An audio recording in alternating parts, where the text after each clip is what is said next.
Good, happy Tuesday evening. I'm Riley King, and welcome to the Riley King Newscast. Let's get started. We have lots of news to get to, so let's begin. First up, AG man shot by two Keene officers during confrontation. Let's take a listen to this video from WMUR News 9, Kristen Carosa.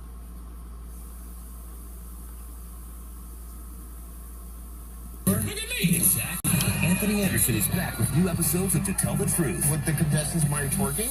It's all part of ABC's Summer Fun and Games. It's a strange show. To Tell the Truth returns Wednesday, June 21st on ABC. A day after an officer-involved shooting, investigators remained at the scene of 40 Wilford Street examining the inside and outside of the apartment building. Officers from the Keene Police Department responded to a apartment complex, or an apartment building, and there were assisting an adult female and her child from moving belongings from one of the apartments in the building. The AG's office says after the items were removed, the officers were confronted by 28-year-old Patrick Latender, and they shot him. There were 3 officers who were involved in the incident. 2 of the officers discharged their weapons. The AG's office will not say whether Latender had a weapon. He was taken to the hospital with gunshot wounds and will be okay. The Cheshire County Attorney will decide if he will face charges. Investigators are now trying to figure out what led up to the shooting and what the relationship is between Latender and the woman removing her belongings. We still want to interview all the relevant witnesses, not only who possibly saw and heard what happened, but also can give some relevant background into the circumstances that led up to the police being sent to the location and the relationship between the parties. And as this investigation continues, the 3 officers involved have been put on paid administrative leave. We're live in Keene tonight. Kristen Carosa, WMUR News 9. Okay, and there you go on that report. We will keep you updated on this story as we get more details as this whole story develops.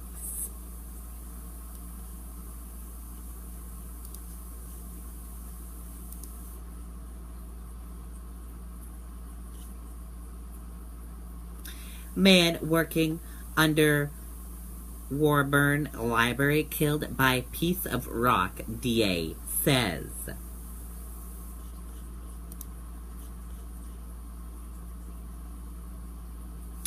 A worker was killed in a construction accident at the Warburn Library late Tuesday morning, the mayor said. Warburn Mayor Scott Glavin said the man was working under the Pleasant Street building at about 11:45 a.m. when he was killed. According to Middlesex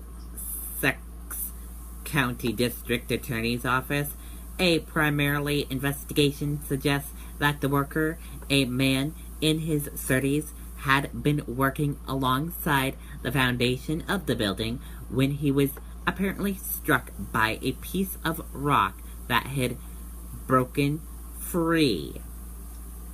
The man's name has not been released. The man worked for the Skinob Foundation CO, a subcontractor of W.L. French Excavation Corp., which is working with Conglin Construction on the project. The Occupational Safety and Health Administration, state police, and Warburn officials are investigating the incident. In 2014, trustees of Warburn Public Library announced the Massachusetts Board of Library Commissioners awarded the previously construction grant of $9,906,275 to the Warburn Public Library. Wicked Local Warburn reported. The work included adding a 2.5-story wing to the national landmark originally built in 1879 The library was designed by American architecture Henry Hobson Richardson. Richardson's architecture is a pedestrian film of Sharply Below Finch. The project is expected to be complete in 2018.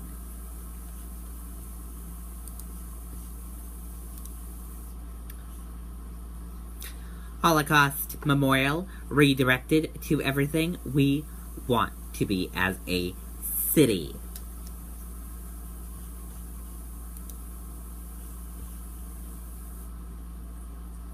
Mayor Monty Walsh, Governor Charlie Baker, and countless local leaders gathered at the New England Holocaust Memorial Tuesday afternoon to honor the memories of those lost.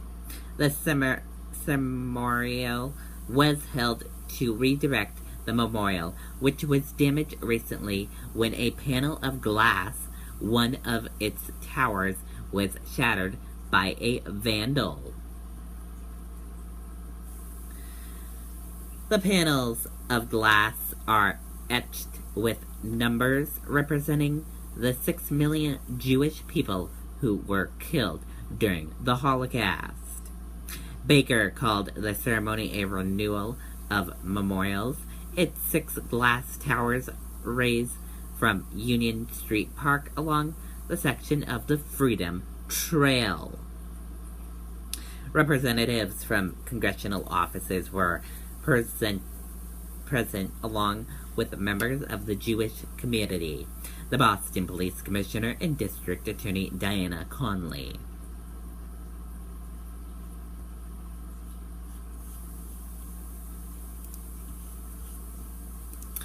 And we're following some breaking news coming out of Maine right now. Police charge boyfriend with murder in J woman's death. Let's take a listen to this video from WMTW News 8 Aaron Dixon.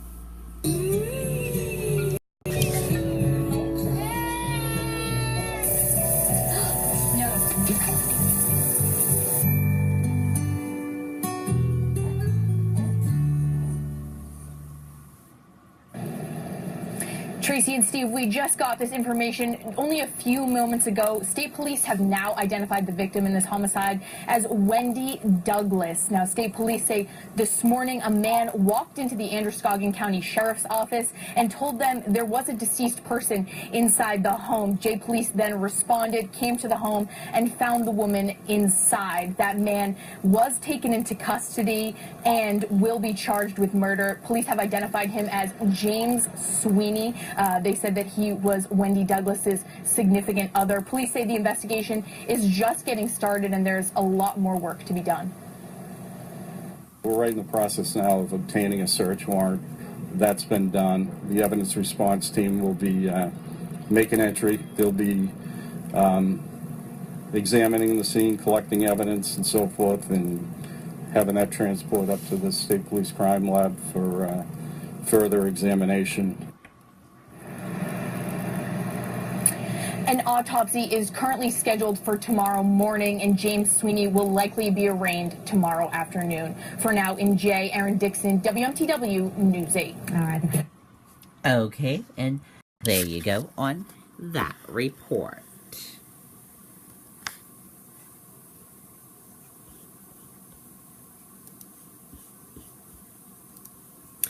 Now let's take a look at your stock market and see how your stock market closed for this Tuesday evening. And here's a look at the market right now. Your Dow Jones Industrial Average closed in the green and went up. Your S&P 500 Index closed in the red and went down. Your Nasdaq closed in the green and went up. RUSS 2K closed in the green and went up, and VIX closed in the red and went down.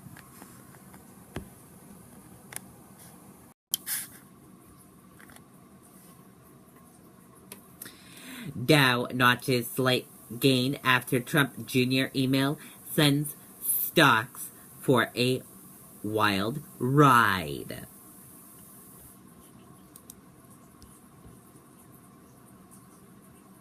U.S. stocks went on a wild ride Tuesday as traders debated the impact of emails released by Donald Trump Jr.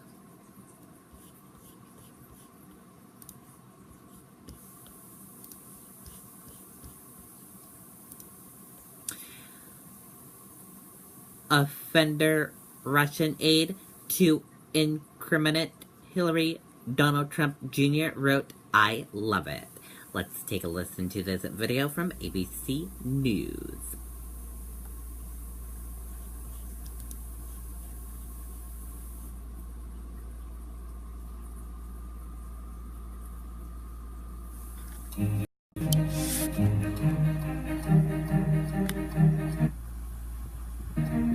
Only Tylenol rapid release gels have laser drilled holes. They release medicine fast for fast pain relief.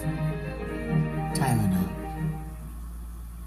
Donald Trump Jr. taking to Twitter Tuesday morning, releasing what he claims is the entire email chain leading up to his meeting with a Russian lawyer with reported ties to the Kremlin last year. In the messages, no mention of Russian adoptions, but this from Rob Goldstone, the acquaintance who set up the meeting. Quote, "This is obviously very high level and sensitive information, but is part of Russia and its government support for Mr. Trump," end quote. This new information shedding light on the big question from both sides. Did the Trump campaign work with Russia to win the election and potentially break the law? Collusion with Russia is not a crime defined in the law, but there is campaign finance law, there's election law, and that law specifically says that a foreign national can't give something of value. Donald Jr. tweeting Tuesday morning, "Media and Democrats are extremely invested in the Russia story. If this nonsense meeting is all they have after a year, I understand the desperation." Senators on both sides now calling for everyone in that meeting to be interviewed, including Donald Jr., Trump's son-in-law Jared Kushner, and Paul Manafort, then chairman of the Trump campaign. This is the first time that the public has seen clear evidence of senior level members of the Trump campaign meeting with Russians to try to obtain information that might hurt the campaign of Hillary Clinton. This release from Donald Jr. is a huge development. He has said that he's willing to work with the Senate Intelligence Committee to share what he knows, but his lawyer maintains that Donald Jr. did nothing wrong. Emily Rao, ABC News, Washington. Okay, and there you go on that report. And we want to hear from you. Let us know what you think about that. And that does it for the Riley King Newscast right here on the Riley King Network. Have a great rest of your Tuesday night. Good night, everyone. Bye.